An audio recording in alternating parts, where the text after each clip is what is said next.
Hello बच्चों, let's read the question and question says that assuming the bond direction to the z-axis, which of the overlapping of atomic orbitals of two atom A and B will result in bonding? First option है s orbital of A and px orbital of B. Second option है s orbital of A and pz orbital of B. Third option है py orbital of A and pz orbital of B. And fourth option है s orbital of both A and B. First option है first and fourth, second option है first and second, third option है third and fourth option है second and fourth. तो हम देखते हैं solution. As S is non directional, so it will form bond in all directions. कि S जो है एस ऑर्बिटल वो नॉन डायरेक्शनल है, इसलिए वो किसी भी डायरेक्शन के अंदर बॉन्ड फॉर्म कर सकता है.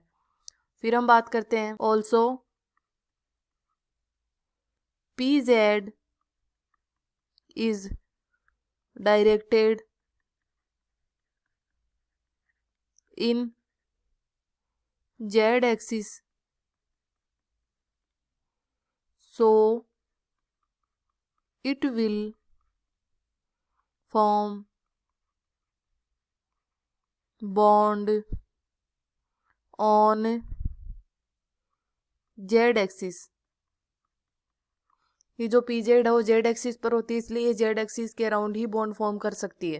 तो अब हम अपने देखते हैं ऑप्शन में. पहला हमें क्वेश्चन में क्या दे रखा है कि डायरेक्शन हमारी Z एक्सिस की तरफ है, तो इसमें से कौन ओवरलैपिंग कर सकता है एटॉमिक ऑर्बिटल्स जो कि बॉन्डिंग कर सकते हैं. तो पहला S orbital of A and PX orbital of B.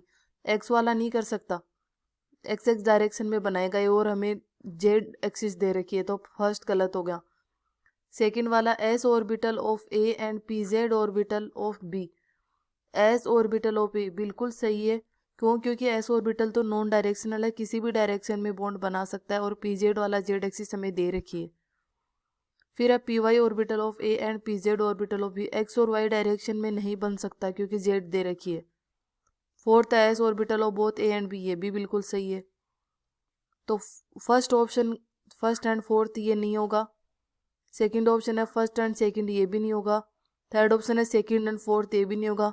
Fourth option है सेकंड एंड फोर्थ, ये बिल्कुल सही है. तो हमारा जो आंसर है वो हो जाएगा option D. Hope you understand it well and best of luck.